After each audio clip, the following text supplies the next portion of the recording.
Assalamualaikum warahmatullahi wabarakatuh. Waalaikumsalam warahmatullahi wabarakatuh. Bismillah, tawakkaltu ala Allah, la hawla wa la quwata illa billah. Asyhadu an la ilaha illallah wa asyhadu anna Muhammadar Rasulullah. Allahumma salli ala Sayyidina Muhammadin wa ala alihi wa sahabatihi ajma'in, ma ba'd. Malam ini kita lanjutkan dalam tema besar mencari Tuhan, yaitu apa yang dikatakan Tuhan kepada hambanya pada poin yang ke-16. Kata Tuhan, huruf adalah hurufku dan ilmu adalah ilmuku. Engkau adalah hambaku, bukan hamba hurufku dan bukan hamba ilmuku. Jelas. Jadi kita menghamba, kita mengabdi kepada Allah, bukan kepada huruf, bukan kepada ilmu, bukan kepada kitab-kitab. Seperti apa penghambaan kita kepada huruf-huruf itu? Ketika kita sudah bisa bermain huruf, membuat wafak, membuat raja, membuat jimat dengan simbol-simbol huruf, ya, abajadun hawazun atau yakum lamanun, bisa membunuh orang, bisa membuat orang tergila-gila kepada kamu, bisa membuat orang jatuh sakit dan sebagainya. Bagi yang percaya silakan, yang enggak ya enggak ada masalah. Saya tidak akan menyalahkan siapapun. Bagi yang percaya silakan, enggak silakan. Tetapi yang kita lihat banyak sekali seorang dukun yang merasa bangga ketika dia menguasai ilmu huruf. Begitu dia merasa bangga, siapa berani aku, akulah orang yang paling sakti di dunia ini. Maka itu sama seperti orang menghamba kepada huruf. Orang dengan ilmunya juga bisa saja menimbulkan kesombongan. Nggak ada orang yang setara dengan ilmuku ini, semua di bawahku. Kalau ada yang menegur, jangan menggurui aku. Ya, kalau ada orang menyapa, seberapa sih ilmumu? Itu kan terjadi sehari-hari. Engkau adalah hambaku, bukan hamba hurufku dan bukan hamba ilmuku. Jangan ada yang kau banggakan apapun selain aku. Baru engkau menjadi orang yang benar ketika yang kau banggakan di atas segala-galanya hanya aku saja. Itulah penghambaan kepada Allah, itu adalah included di dalamnya rasa bangga dan percaya diri kita hanya bergantung kepada Allah Subhanahu wa ta'ala. Yang menjadi kenyataan, mana yang lebih besar sombongnya, orang kaya atau orang gagah, orang cantik? Mana yang lebih besar rasa sombongnya, orang yang punya jabatan kekuasaan dengan orang yang sakti? Kita ada klarifikasi. Tetapi dalam hal ini saya hanya mengatakan satu saja. Orang yang paling sombong di atas yang sombong ketika orang itu diberi kecerdasan, keilmuan oleh Allah Subhanahu wa ta'ala. Karena orang kaya pasti sadar kapan-kapan aku jatuh miskin. Orang cantik yakin gak kapan-kapan jelek?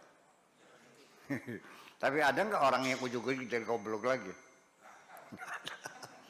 Maka rasa sombong dengan keilmuan itu jauh lebih permanen daripada sombongan disebabkan oleh hal-hal yang lain. Itu kata Tuhan kepada hambanya. Jangan menjadi hamba huruf dan jangan menjadi hamba ilmu. Jadilah engkau sebagai hambaku.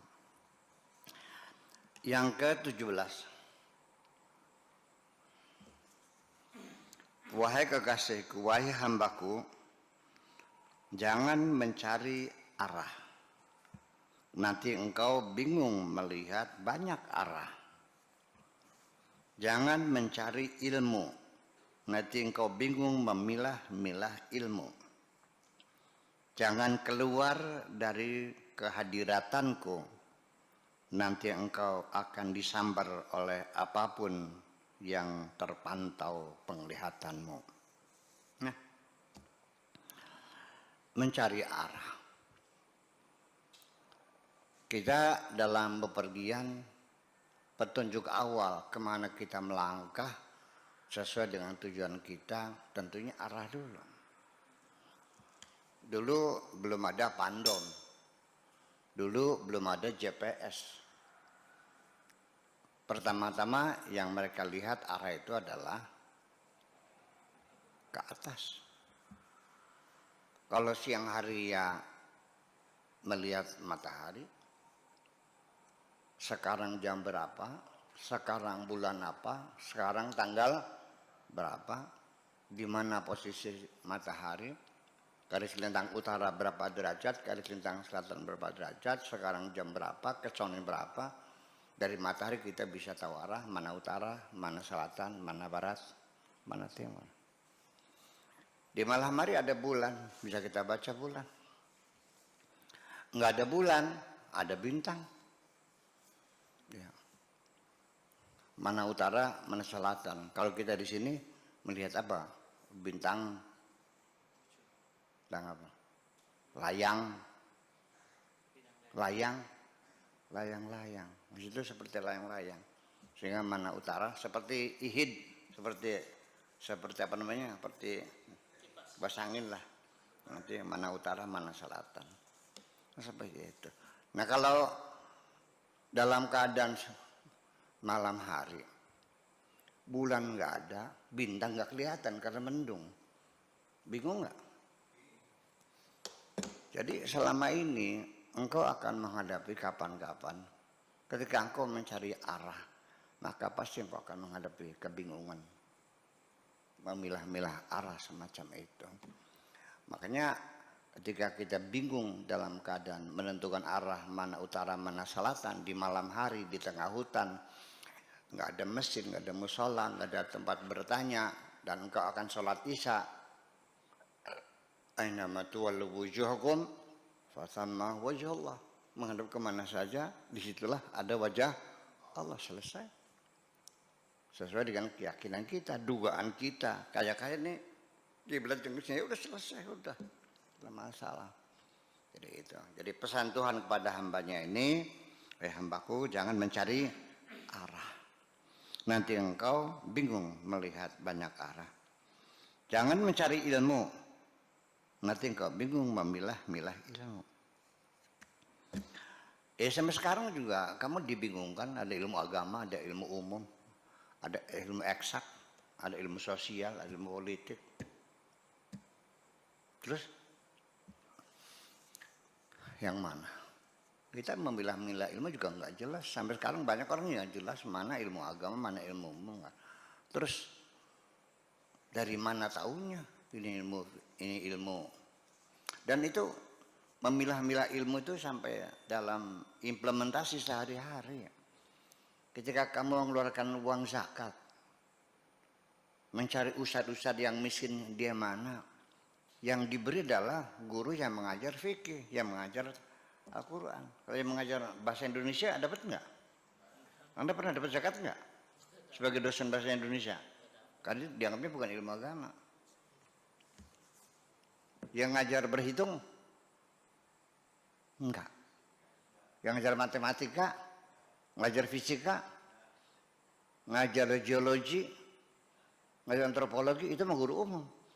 Yang menjabat adalah guru-guru ilmu-ilmu agama, tajwid, fikih, kan gitu. Bener gitu. Selagi engkau belum mencari Tuhan, mencari apapun, apakah arah, apa ilmu, kamu akan bingung sendiri kok. Oke.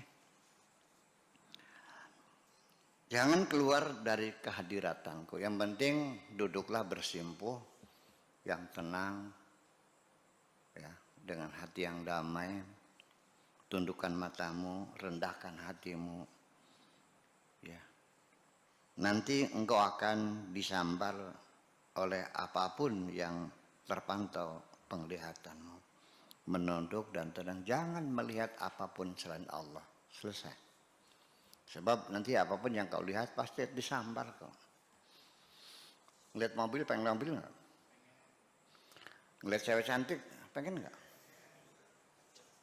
Ngeliat mobil bagus, ngeliat rumah bagus, ngeliat jabatan, ngeliat berlian, semua yang terpantau oleh penglihatanmu akan menyambar, akan merenggut segala perasaanmu itu. Dan engkau akan lupa dari bersimpuh di depan Allah itu. Namanya lupa. Semakin banyak yang kau miliki, maka engkau semakin lupa daratan. Iya, itu kira-kira maknanya seperti itu. Yang ke-18, wahai hambaku, ketika engkau mengagumi namaku, nama Allah, Asmaul Husna termasuk, atau asma lain yang tidak termasuk Asmaul Husna. Jadi asma Allah itu ada yang dikelompokkan menjadi Asmaul Husna, jumlahnya 99. Apapun namanya asma, nama itu bisa menjadi asmanya Allah, menjadi nama Allah, asalkan ditambah dengan maha saja, sudah bisa. Banyak penipu. Kalau disebut maha penipu boleh nggak? Allah maha penipu kok. Innallaha khairul makirin. Allah itu maha penipu. Kenapa disebut maha penipu? Maha penipu itu artinya ketika orang yang ditipu tidak merasa tertipu, malah merasa ditolong dan berterima kasih. Tapi kalau kamu sadar ditipu, namanya bukan penipu ulung, namanya itu penipu, ya penipu, penipu jasa. Allah khairul makirin. Allah maha makar. Makar itu bahasa Arab, tapi ketika dimasukkan dalam Indonesia, itu artinya makar menjadi alatnya lain. Padahal makar itu menipu, tapi dekat-dekat lah menipu negara, menipu pemerintahan, menipu penguasa kan gitu. Perbuatan-perbuatan makar, artinya yang mengganggu kedaulatan negara. Nanti maka engkau akan kuserahkan kepada namamu. Nanti nama yang menjadi pujaan kamu, menjadi sanjungan kamu. Ketika saking bangganya dengan nama dirinya, ketika ditanya, Bapak namanya siapa? Masa tidak kenal dengan saya? Kamu orang mana? Terlalu, nggak kenal saya. Sering nggak ketemu orang begitu? Kenapa? Karena dia sudah mabuk dengan namanya. Mabuk dengan namanya, dengan kebesaran namanya itu. Ketika engkau mengagumi sifatku, maka engkau akan kuserahkan kepada sifatmu. Ya. Engkau menjadi bangga dengan sifat-sifatmu, dengan kedermawananmu, dengan ketelitianmu, dengan kehati-hatianmu, dengan kepedulianmu, dan semua sifat-sifat itu menjadi kebanggaan sampai akhirnya engkau menafikan Tuhanmu. Engkau lebih menjunjung tinggi demi martabatku, demi harga diriku. Engkau berjuang bukan demi Allah tapi demi nama baikku. Betul? Jadi siapa yang menjadi Tuhan? Allah apa nama baikmu? Itulah persoalan. Nggak sadar ya? Sehari-hari begitu itu. Habis kamunya ngajinya wujud jambako aja sih, sifat 20. Dia bolak-balik gitu aja. Sampai sekarang udah rambutnya putih masih wujud jambako aja. Mukhalafatu lil hawa bahdaniyat qudrat. Ya, sifat-sifat Tuhan yang semacam itu kan berawal dari apa ya? Dari asumsi-asumsi seorang peneliti teologi.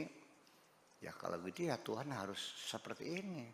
Kalau saya bisa melihat ya Tuhan bisa melihat dong. Kalau saya bisa ngomong ya Tuhan harus bisa ngomong juga. Kan begitu seperti itu. Iya. Kemudian ketika engkau mengagumi selain aku, apakah wanita cantik, apa jabatan, apa harta, ya, apa kekuasaan, maka engkau akan kuserahkan kepada nafsumu. Di situ Allah akan menyerahkan dirimu kepada nafsumu. Wahai nafsu, ini hambaku, silakan kau apakan saja. Kau dorong, kau jungkir balikan, kau cekik, kau bunuh, terserah nafsumu. Nanti nafsunya itulah yang akan memerintahkan dia untuk berbuat apapun. Sampai ketika membuat pesantren juga yang nyuruh nafsunya kok. Ketika membuat masjid juga yang nyuruh nafsunya. Ketika kawin yang menyuruh. Ketika dia mencari harta, usaha untuk ngasih makan istri, yang nyuruh siapa? Nafsunya. Itu. Ketika engkau mengagumi nafsumu, merasa bangga dengan nafsumu, maka engkau akan kuserahkan kepada musuhmu. Maka silakan. Ini hambaku yang sudah mengagumi nafsunya, silakan. Mau bersekutu ya silakan. Mau angkat menjadi setan seperti kamu juga boleh.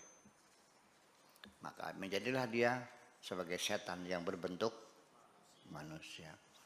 Walaqad ba'atsna walaqad ja'alna likulli nabiyyin aduwwa syayatinil insi wal jinni. Setiap rasul sengaja aku ciptakan musuh-musuhnya supaya ada lakonnya kan, supaya ada ceritanya kan, ada musuhnya. Kalau nggak ada musuhnya, menang apa? Anda bisa menang nggak tanpa musuh? Sebab disebut menang karena Anda bisa mengalahkan musuh. Maka Nabi supaya menang dia sengaja dibikin oleh Tuhan musuhnya.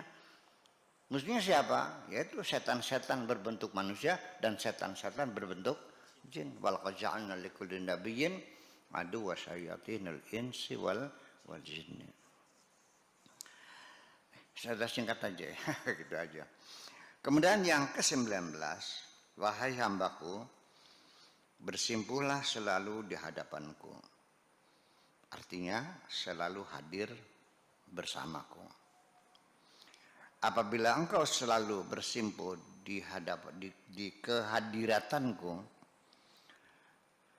lalu engkau berbicara, maka sesungguhnya aku yang berucap. Ketika engkau memimpin pemerintahan, maka akulah yang jadi penguasa. Akan terbimbing dari mulai ucapannya, termasuk segala kebijakan-kebijakannya. Akulah yang berkuasa. Dalam artian akan meningkatkan kredibilitas, akan meningkatkan kecintaan rakyat dan dukungan publik yang terus semakin menguat. Ya, bukan mengklaim bahwa semua keputusannya keputusan Tuhan. Malah justru ketika negara menjadikan agama sebagai landasan bernegara, malah justru melahirkan pemimpin yang diktator.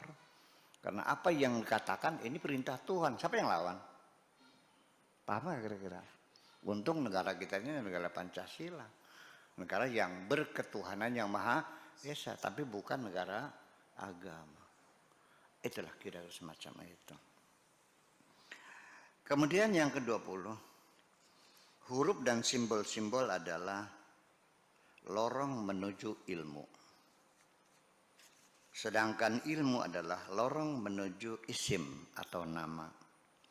Sedangkan nama adalah lorong menuju yang punya nama. Maksudnya jadikanlah ilmu sebagai kendaraan, bukan sebagai sikap hidupmu, bukan sebagai tujuan. Karena aku adalah terminal terakhir, the last destination. Setiap jalan dan tujuan. Sedangkan ilmu hanyalah sebagai sarana untuk menujuku, bukan sebagai destinasi dan sikap hidup terakhir.